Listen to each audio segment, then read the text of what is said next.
tonnerre d'applaudissements. Donnez beaucoup d'énergie pour Dominique Morin! S'il y a vraiment quelque chose que tu veux, tu y arriveras pas avec la méthode traditionnelle. La job d'humoriste, c'est simple.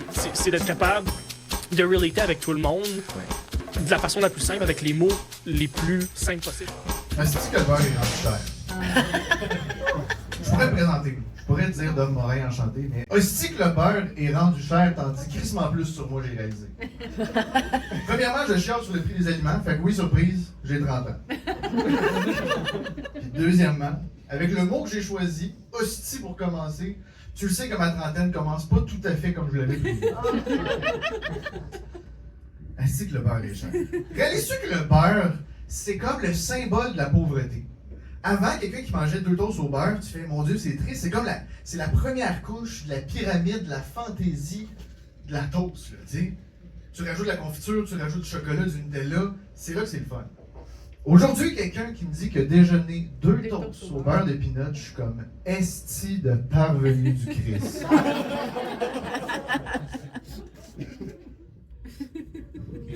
Je connais ce que tu manges, puis je sais aussi que t'arroses ton asphalte, mon esti. Je sais que c'est jugé, mais on est d'accord que 2 toasts au beurre en 2025, la CAQ majoritaire, c'est à cause de lui. Il y a du monde je me rends compte en fait de plus en plus qu'il y a du monde qui vivent difficile. L'économie ces temps-ci, parce qu'il y a des gens qui rentrent à l'épicerie qui ne rentraient pas à mon épicerie avant. Je te donne un exemple. Les gens arrivent avec des leggings Lululemon, avec des listes d'épicerie droites, avec des codes de couleurs organisées. Je suis comme, ici, on n'a pas de liste d'épicerie chez Maxi. On a des listes de compromis, c'est ça qu'on a. C'est une liste de compromis.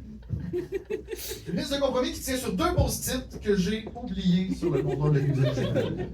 Ouais. C'est ça qu'on a. Je me rappelle, Colin, ma mère monoparentale, était capable de nourrir 4 enfants de genre une vingtaine d'années avec 100 piastres. Ça fait comme 100 piastres. Pour vrai, moi, mes 2 sœurs, mon père, pour 100 piastres, on est capable de nourrir. Aujourd'hui, essaye de dépenser 100 piastres à l'épicerie. Essaye de t'arrêter à ça. C'est même pas grave si t'as oublié tes sacs. Tu vas te rester la place dans tes poches.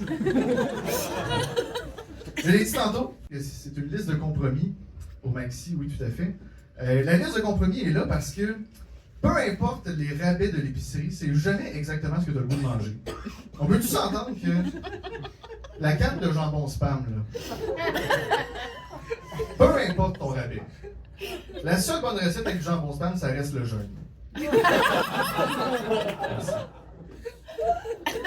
J'ai eu 30 ans. La trentaine ne te prévient pas que tu pognes 30. Moi, ça faisait 2 semaines, j'avais 29, puis je suis tombé à 30 ans.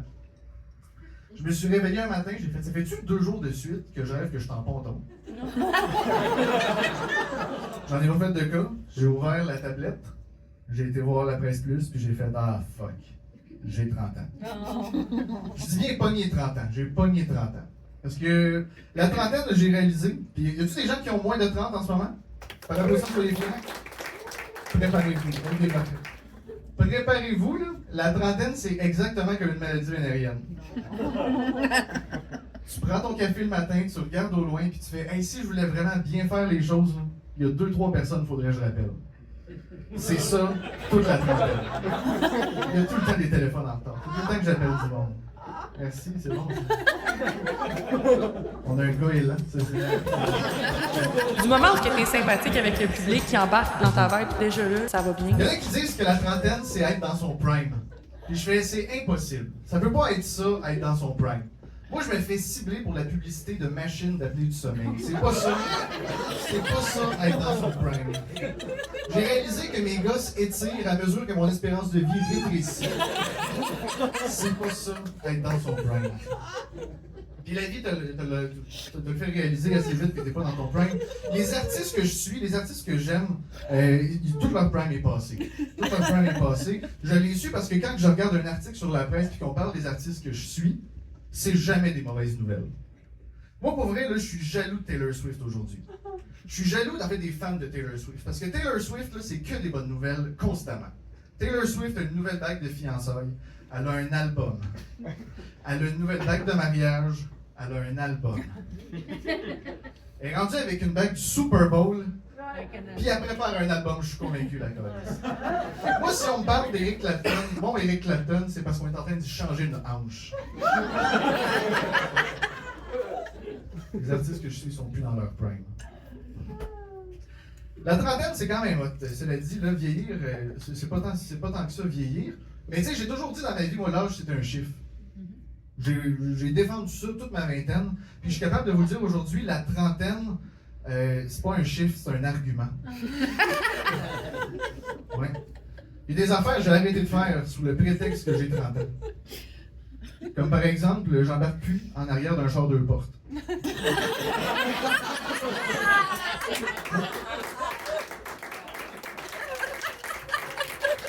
Vas-y, Doc, j'ai plié mon banc. Ben, je suis content pour le banc. Moi, je plie plus. Moi, je plierai pas. Autre affaire aussi que j'ai arrêté de faire avec mes 30 ans. Les biscuits soda. Jamais plus que 2 à cette heure. Tu réalises que tu pourrais mourir étouffé, la gueule sèche. Mais sèche, là. Là, t'arrives aux portes du paradis, faut t'expliquer pourquoi t'es là. Cause du décès, 6 premium plus. Ouais. Jamais plus que 2 à cette heure. Jamais plus que 2. Je vous pose la question par rapport au biscuit soda, parce que avant la joke, je la finissais en disant pas 6 biscuits soda, 6 premium plus, mais bien parce que j'ai fait du zèle en mangeant un potage.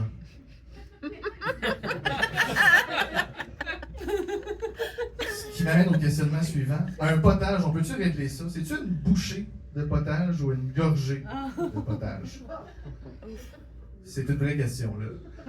On dit-tu gorgée? On dit-tu bouchée? C'est-tu arrêté, ça? Ok, ben merci. Répondez pas. J'essaie de connecter avec mon public, mais... Je vous pose la question parce que j'ai posé la question il y a une couple de semaines, puis il y a quelqu'un qui m'a dit « On suce une soupe ». Puis j'ai fait « J'ai beaucoup de questions tout d'un coup. Est-ce que tu suces une soupe? Avec cuillère ou sans les mains? » L'humour, c'est faire rire, mais pas juste faire rire. Mon père vit sa meilleure vie avec moi comme enfant. Parce que, je vous explique, je suis un gars célibataire de 30 ans. C'est l'âge exact parce que mon père a eu son premier enfant. Fait que je vis un peu, pour lui, la vie fantasmée de c'est quoi la trentaine, libre. Fait que mon père me pose des questions, il est toujours impressionné, il est toujours intrigué, il veut savoir, puis je le déçois constamment. Mon père est comme, j'ai travaillé pour t'amener à l'université, Dom, comment ça va? Puis je fais, même pas, j'ai lâché ça pour faire de l'humour. Puis il fait, comment ça marche? Ben, tu sais, ça fait 8 ans, puis je commence encore à faire de l'humour. Il fait, OK, c'est correct ça, mais tu sais, au moins tu dois avoir de l'argent. Je dis, en même temps, c'est pour ça que je suis venu souper. Faut qu'on se parle. C'est difficile de parler d'argent avec mon père, mais en même temps, il faut que j'y donne. Là, mon père est super fin. Il me demande tout le temps si ça va bien, mais il a tout le temps une main sur le portefeuille. C'est ce genre de gars-là, tu sais. Mais la dernière fois qu'il m'a demandé si j'avais besoin d'argent, la dernière paye que j'ai reçue, c'était une carte cadeau Eros et compagnie. Mettons que tu ne payes pas ton loyer avec une carte cadeau Eros et compagnie. Si tu payes ton épicerie avec ça, c'est triste ce que tu manges. Moi, j'ai décidé d'être créatif, j'ai essayé quand même, je l'ai essayé. J'ai été chez Eros et compagnie, puis je me suis dit, des bobettes qui se mangent, là. C'est toujours bien un grand crise de rouleau aux fruits. Mon père, ça ne l'a pas impressionné. En fait, il m'a posé la question que je regrette aujourd'hui. Il m'a dit, c'est quoi Eros et compagnie? Puis j'ai fait, ah non, je peux pas t'expliquer ça, père. Parce que, faut que je vous dise, mon père a jamais eu de conversation sur la sexualité avec moi. En même temps, je le comprends. Je le défends. Tu sais, il a vu son enfant se battre dans sa cour avec des épées en mousse, en lisant Les Chevaliers d'Émeraude, puis en disant, moi, mon rêve, c'est d'aller à la Bicoline. Il a dû se dire, c'est-tu nécessaire? T'es en train de se patenter une cote de maille tout seul. Il est un peu en train de mettre son pénis au cachot. Il dit qu'il s'appelle Perceval, mais il n'y a aucune Val qui va le laisser faire. Là-dessus, je vous dis merci beaucoup. Je vous souhaite une excellente... que les gens ils sont satisfaits de ce qu'on vit? Oui, parfait. C'est point final. Je pourrais te présenter. Je pourrais te dire Dom Morin en chanteuse. Mais aussi que le beurre est rendu cher, tandis crissement plus sur moi les gars.